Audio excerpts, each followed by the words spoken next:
Anxiety builds ahead of Rivers State rural elections, but is INEC ready for the big legislative elections coming up this Saturday? We'll speak with the Commission on their preparations.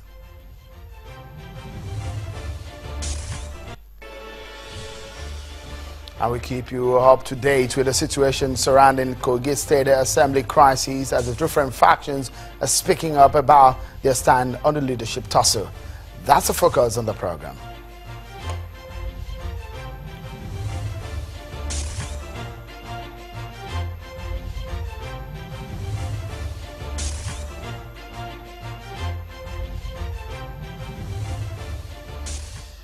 Thank you for joining us, everyone. I'm Sheung Okinbalo. We are keeping tabs on the situation in Rivers State ahead of the big rerun election. Well, of course, our eyes are on every move being made by the umpire, and in fact, the security operatives and the politicians in this very crucial and intense race. Let's get a sense of what is happening on the ground in Port Harcourt, the capital of Rivers State. Let's link up with Charles Aruka, our correspondent, who is in Port Harcourt, the capital of the state, ahead of the exercise. Charles, many thanks for joining us. Give us a sense of the situation on the ground right now.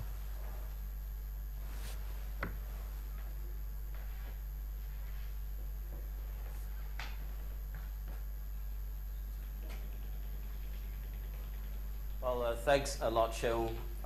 We've been in Port Harcourt, the Rivers State capital, since Monday. And interestingly, all the forces are being marshaled, talking about political forces. It definitely will be a straight one between the All Progressives Congress and the People's Democratic Party. Indeed, the Minister for Transport and former Governor of Rivers State, that's the immediate past Governor of Rivers State, the Right Honorable Chibuike Amaechi, is in town. He is, of course, the leader of the All Progressives Congress in the state. And on the other side, the People's Democratic Party, led by the Governor of Rivers State, Mr. Nyesom Wike, also on the other side of the divide. Now, there are 3 Senate seats to be contested for, 12 out of the 13 House of Representatives seats, and of course, 22 out of the 32 State House of Assembly seats. Campaigns have been going on in earnest, and it's countdown to Saturday, which happens to be the D-Day. Now, INEC has promised to follow the rules and abide by the rule of law, but you will be hearing from the resident electoral commissioner himself. He is also here in the studio with us, and of course, the security is also heightening by the day. On Monday particularly, we saw several helicopters hovering above, and we also saw the presence of police and military officials, and all that gearing towards providing security for the elections on Saturday. But what is also instructive is the broadcast today by the governor himself on a radio broadcast.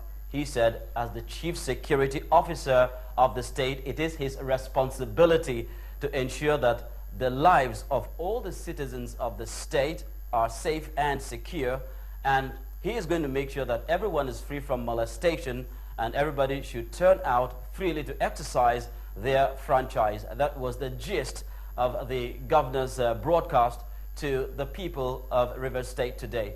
He also made mention of the fact that he did not necessarily approve of what he described as the militarization of the elections in Rivers State. But well, that's one side of the coin entirely. Perhaps not many or not all would agree with him on that score.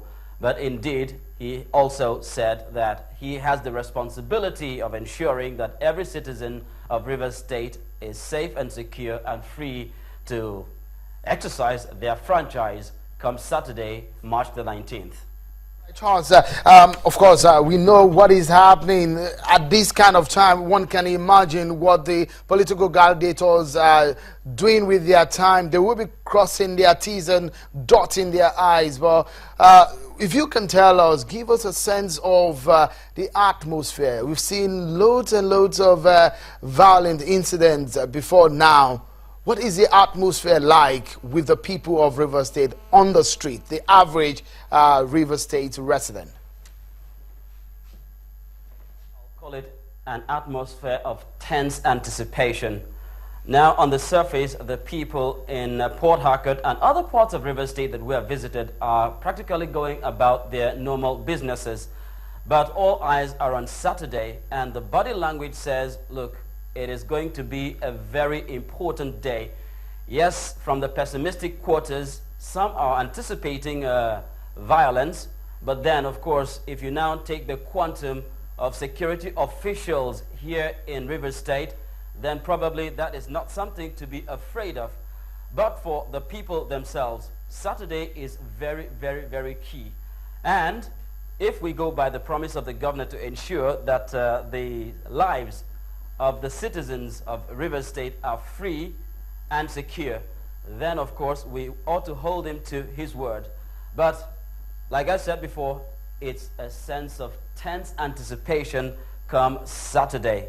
That's how I can describe that in a nutshell.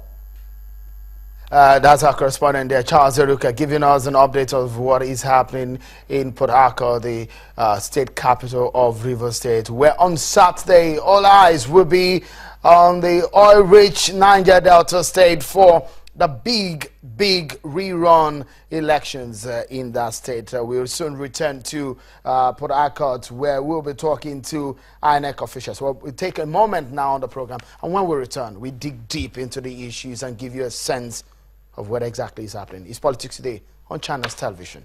Join us again.